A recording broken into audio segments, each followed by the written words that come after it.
Ciao amici, oggi non saremo qui per creare insieme, oggi un attimino vi racconterò il mio pensiero, il mio modo di creare con la colla, la scelta della colla per attaccare la creazione di carta sulla base di legno per creare. Ok ragazzi, mostro subito, questa qui è la colla che utilizzo io. Adesso io vi farò vedere un piccolo spezzone di un video che io ho fatto di recente dove spiegherò in maniera molto dettagliata il perché utilizzo appunto questa colla qui e non altri tipi di colla. Ok ragazzi, quindi se vi può far piacere ascoltare il mio pensiero, e vi ripeto che questo qui è solo un pensiero per come creo io, non voglio dirvi come creare voi, è solo il mio metodo di lavoro, il mio pensiero, e quindi se ragazzi avete qualche domanda o qualche commento da porre, io sono qua. Spero vi possa far piacere. Ci vediamo per la prossima o creazione o magari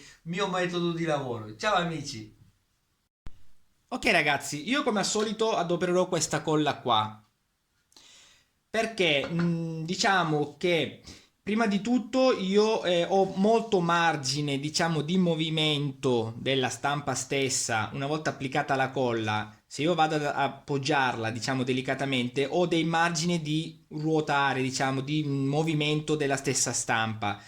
Se io invece dovessi utilizzare la classica Vinavil, la colla vinilica, prima di tutto, se io appoggio la stampa su quella colla lì, la carta si bagna, quindi se vedo che non seguo bene le linee che ho fatto prima, che ho tracciato prima per evitare dei nodi nel legno o altre cose, una volta che la carta è bagnata, quando io vado a cercare di ruotarla, per seguire le linee, la carta si lacera, quindi lascia praticamente dei buchi e si rompe la stampa per prima cosa. Seconda cosa, comunque non uso la Vinavil classica anche perché siccome appunto come dicevo prima la carta si bagna, quindi molto molto molto facilmente le linee si possono deformare e quindi a me sinceramente dà molto fastidio.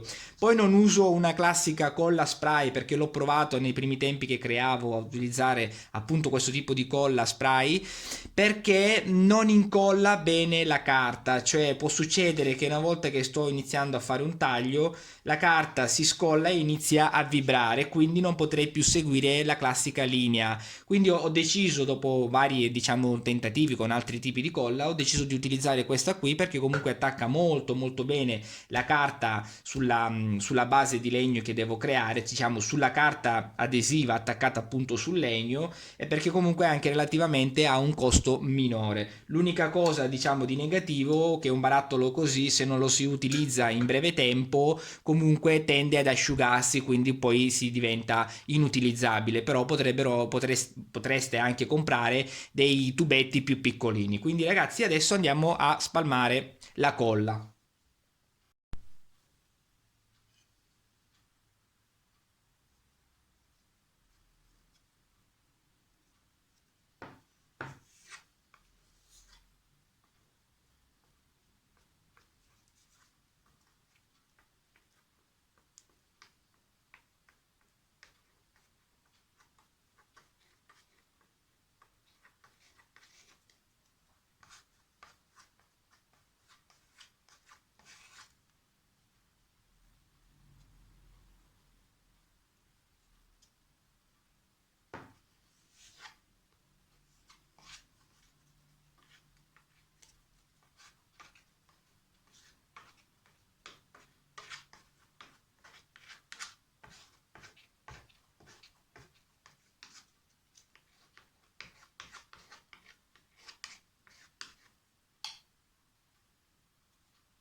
Ok, tutto pronto per incollare la stampa. Volevo solo fare una piccola precisazione, ragazzi. La mia scelta della colla è una cosa mia personale. Io non voglio, diciamo, obbligarvi a fare le mie scelte. È una cosa mia personale, quindi vi dico quello che penso io. Ok, ragazzi, andiamo ad incollare, seguendo appunto le linee.